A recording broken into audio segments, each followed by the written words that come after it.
One morning, I happened to touch my left breast and I felt a lump, and I was immediately concerned because that's abnormal for my body. So I brought it to the attention of my gynecologist. And at first, he didn't think that there was anything wrong because I had just turned 28 years old. I didn't think anything, but he did schedule me for a sonogram. When you hear cancer right away, you think about death. When I left the office, it was like my world came to an end because I got this news that that I had cancer.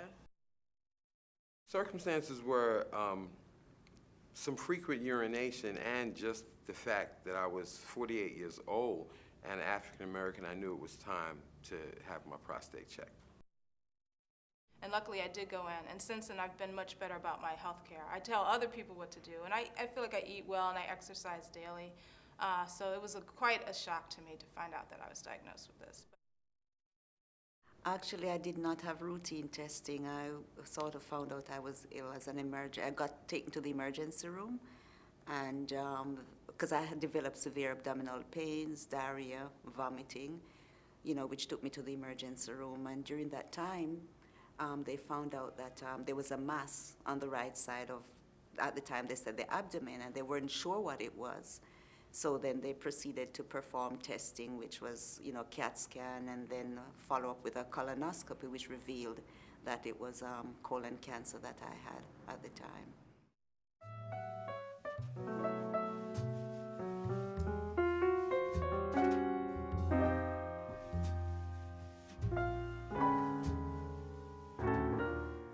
Cancer occurs under human circumstances, and we need to understand cancer is a scientific and medical entity, but we also have to understand the human circumstances under which cancer occurs. When I found out about, the second bout of cancer, I thought it was all over, It didn't take, so I was walking around and I seen the center, and I walked in, and the lady at the desk, Ada, she took the time to explain to me that it's not all over yet, There's still things that can happen, and I felt good about that. Ralph Lauren Center, I think, is one of the most amazing places that I have been. Everyone there is very caring. They understand what you're going through. They deal with you. It's like I call Ralph Lauren my second home. That's how friendly everyone there is. And they just don't treat you as a patient. Everyone knows you. They refer to you by name. You go in, they ask about the family, how the family is doing, and they make whatever referrals are needed to help you to deal with the situation. They're very good, at doing that. I went walking for a while by myself for about an hour, and then I called my mom and explained to her what happened, and I started crying and so forth. And then she said, just come home and we'll talk about it. I was a little hesitant it was amazing how I was hesitant for a prostate test. I know that you need to have these type of things done, but I was even hesitant, and I don't know if it's a male thing or African American thing, but it was like, wow, we know what's done with the prostate test, and men just have a problem with that.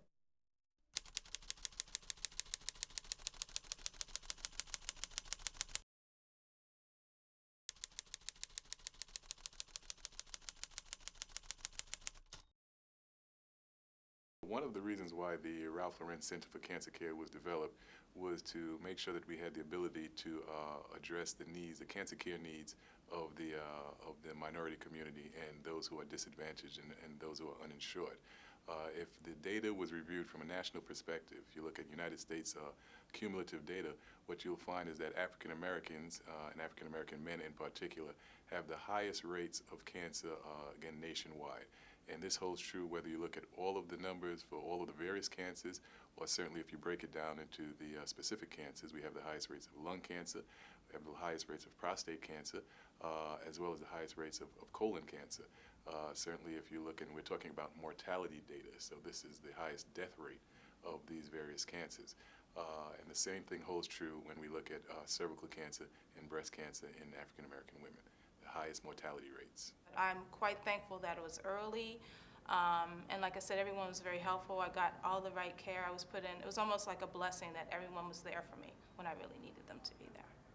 Well, initially, because I felt the lump in December, I went to my gynecologist in January. My sonogram was scheduled for February, but the day I was scheduled to attend to go to the doctor's appointment, I saw a friend of mine. I said, I'm supposed to go for this doctor's appointment. They, I don't know, something, I don't think anything's wrong. I wasn't going. I was not going to go, but something said go.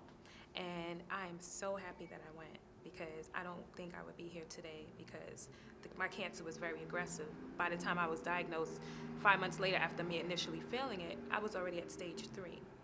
And I think sometimes we do just, push things off. Again, my thing, just being young, healthy, supposedly, I didn't think anything. So I'm glad I didn't brush it off like so many people I've spoken to or heard about, just disregard it. This gave me the hope that I needed and I was looking for. And ever since then, like I said, I didn't even have an appointment, and they there. So I had to come back there. I took an appointment to come back, and I've been there ever since. When I was diagnosed, I was the lead singer for this funk soul band, and after I was diagnosed, like I said, I just said, I can't do this anymore. But one morning, I was up maybe about 5 o'clock in the morning, and this melody just came to me, and it was just like, and then the words just came to me, it'll be okay, it'll be okay. So from there, I just wrote a song called This Day, and some of the lyrics are, I just want to say it'll be okay, you'll make it through this day. And that's how I felt going through chemotherapy, because even though I just, I took it on like a champion, but sometimes I just felt like, oh God, I just felt despondent, like, why am I going through this? But then I just had to rise up the next day and just do what I had to do, because I wanted to live. And so that's how this day came about. People look at me as a young woman like, wow, you look great. And sometimes I have to whip out a picture of me bald, like, yeah, that was 4 years ago, I was bald, more weight and everything. And since then, I just found the internal strength that I needed. And then looking at my daughter and just my family friends, they just gave me so much courage to face this. And it's, I convey it through my singing, and I sing more passionately. The patient navigation system at Ralph Lauren, I was not familiar with this until I started getting my treatment there, and they have been very supportive. They talk to you about, your finances, and they make referrals. I was referred through them to the Cancer Society, and I was able to get some financial assistance. And also too, when my medical insurance expired a couple months ago, I was able to get some referral and assistance through the navigation system. And of course, I realized if I had not been attending the Ralph Lauren Center, all of these services I would not, be aware of. With the Ralph Lauren Center right here in Harlem, it helped me a whole lot. I used to come home after going downtown and be very tired, and all I can do is just fall into bed. The radiation was doing a whole lot, and then the traveling was taking a toll. But with the Ralph Lauren Center right here, I tell you, I'm back home within an hour and a half with energy and everything. So it's been a great help to me, and it couldn't be no better. The patient navigating system is great. It's a great group of people also. Things that might be hard for you to do or you might not be up to do, they'll take care for you. From access or a ride to your home and bringing you back, to trying to get financial help for you if you're strapped for funds, and